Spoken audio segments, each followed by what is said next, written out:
Listen, if you look at Kings of Comedy and look at Bernie Mac's set of Kings of Comedy, he basically offended every group nowadays. Yeah. He got a TV show out of it. Yeah. He got a TV show out of that set. Yeah. Bernie, that tour changed my career, man. The Kings of Comedy tour? Yeah, because number one, it taught me, and I say this all the time, I said it on the Steve Harvey show when we did the Kings of Comedy reunion. You know, DL joined the tour after I left.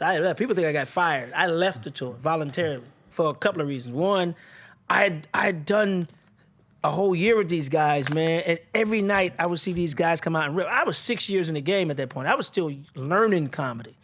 And they come out night after night, man, and fucking destroy. What was the order? Destroy. It was back then. It was me hosting, then it was Cedric, then it was Bernie, then it was Steve. And following Bernie? Yeah. No, I don't envy that shit at all. Bernie didn't want to follow Bernie. I'm telling you. So I learned, and I say this all the time, that I was just a comic, and they were comedians. And a lot of people don't know the difference. A comic says funny things. A comedian makes things funny.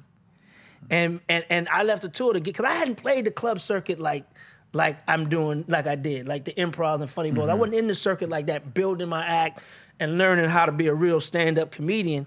You know, just spots here and there around the country, but not like a whole 6, 7 shows in a weekend.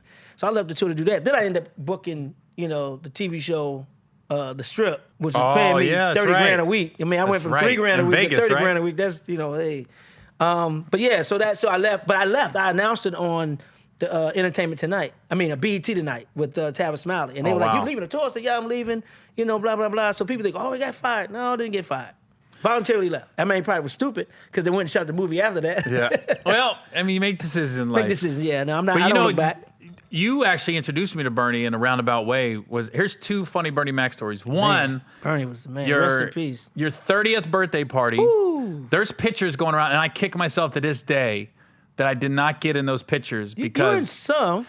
Barely, but I stepped out because I was like, it's not my time to be in these pictures. When I look back on it, it wasn't a big deal.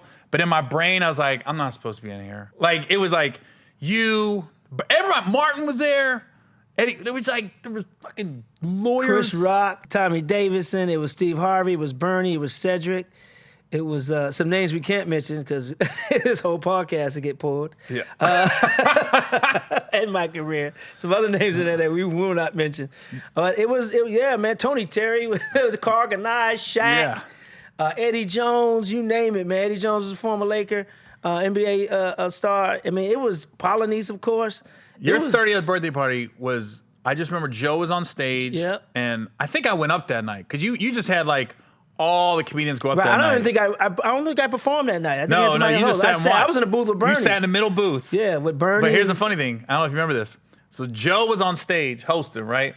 And Joe was like just doing what Joe does, going in on some audience members. Bernie got there a little late. Joe goes, who's this motherfucker walking in? And Bernie just went, watch yourself. And Joe literally just went, oh, she a Bernie?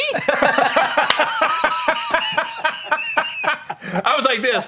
Everyone has that one. I'm going to leave this alone. Yeah, even Joe went. Joe, and back then, Joe were just Torry. so aggressive. You don't fuck with Joe Torry. He can bag on you. And all of a sudden, even Joe went, oh, Bernie? That's what I went. Everybody's got that one. Yeah. I'm sorry, Bernie. I'm going to leave this one alone. I just remember Bernie walked in. He had the shirt that matched the pants with the shoes. And just went, watch yourself. And you saw the whole crowd went, oh, fuck, was that Bernie's voice? And Joe, oh, shit, Bernie? and we had just got done shooting Life. So I was on the Kings of Comedy tour. Bernie and I spent so much time together because during the week we were shooting Life. On the weekends we were doing Kings of Comedy. Oh, wow. So it was like, and Bernie just took me on his wing, and I just learned so much, man, camaraderie, from all those guys, from Cedric and from Steve. DL joined the tour after I left, and DL did one date with us, though, because one city, I think, one of them couldn't do. I think Bernie couldn't do it. I think maybe New Orleans. Bernie couldn't do it, so they had DL come in and do a guest spot for Bernie. Not a guest spot, he was actually on the show.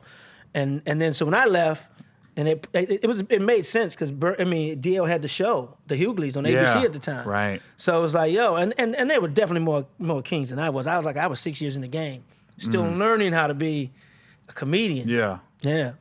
But you took me to go see Bernie at the Universal Amphitheater, which I don't know what it's called now. It's something else. It's Gibson, I think. Is it Gibson? Yeah, Gibson. Because Terrence called and said, hey, Guy's going to, at that point, we were not living in your apartment.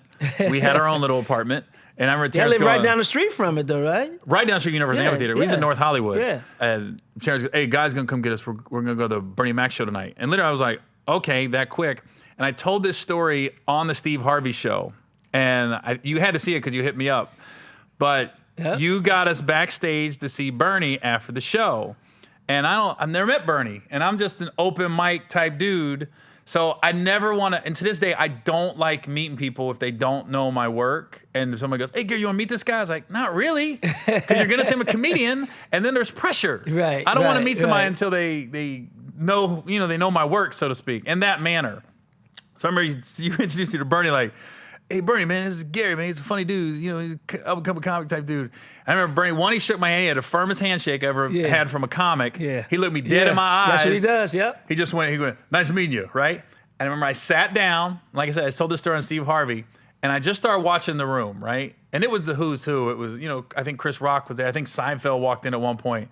And I'm just in awe going, I'm eating these M&Ms in this little bowl. And I remember, I'm not going to say the comic's name. I'll tell you off air. There's a couple comics that got backstage that were being a little too rowdy and loud, and they were messing up the vibe in the room. They were like open micers like me. Okay. And I'll tell you later who they were. Yeah. Even if I said their name, nobody would know, but no reason to burn a bridge if you don't have to. Right. But I remember I was like, Bernie was getting like a little aggravated, and he called his bodyguard over and the security guys, and I remember, so Bernie's face is facing the camera, and the bodyguard this way, and I remember Bernie's ear going, and the bodyguard goes, mm-hmm. So they start just being polite, asking people to leave, right? And you were good because he knew you. And I was like, fuck. I remember thinking, fuck, am I going to get kicked out? And then I remember Bernie literally made eye contact with me, looked dead at me, and I went, fuck. And I remember thinking, are these his M&Ms? That's all I remember thinking was, are these his fucking M&Ms? So I literally started doing this. I started putting them back. Like, it's like a scene in a movie. It was slow motion, like his eyes locked in. I think I went, and Bernie had that one eye that was. Oh yeah. So I started putting him back in the bowl, and I remember he just like let me go, like he made contact and moved on to somebody else. I go, oh fuck, I'm allowed to stay. And then it got back to a good vibe backstage. Right. But I remember thinking, that little moment backstage at his show was like, okay, fall back. You ain't always got to be the center of attention. Right. Because I was like this. I go, it wasn't my time to really get to know, and I wish I would have got to know him more, but he passed on. Yeah, but it was just, I remember thinking, okay, if when I run into him again, I can tell him this night, this story, and he'll remember it. Because I just remember thinking, are these his fucking M&Ms? Did I fuck up? Bernie had that look of looking at you. It was kind of because you didn't want to look him in the eye when that one eye was going solo on you. Yeah, it's weird how all I'm talking about the three originals: Steve, Cedric, and Bernie. Right. It was. Everybody knows the Steve and Bernie had their issues and everything, but just from outside looking in, Cedric was always just bubbly, like you feel like you can just put your arm around Cedric immediately. The teddy bear, the big teddy bear, right. Bernie was a guy you didn't want to fucking cross. For some reason, you're like this. I don't want to get on his bad side ever, right? And Steve had more of an arm's length, like. You just even approach Steve. He doesn't. It's not like you just come in and be like, "What's up, Steve?" Right. You almost Steve. You gotta be like this. Get permission. Like, is it okay to say hi? Right. They all have different. Very protective of his brand and him. Exactly. And himself. Yeah. It was funny how all three. I was like this. These guys are so different. To be on tour together. Yeah, but it worked. That chemistry worked, man. Yeah. And then when DL joined, it even took it to a whole nother level. Yeah, DL's kind of like, I always tell people about DL Hughley, they go, Gary, I don't know politics at all. So I always tell people, just go to DL Hughley's page. I kind of agree with 90% of the stuff he says. Oh yeah, he's on top of that shit.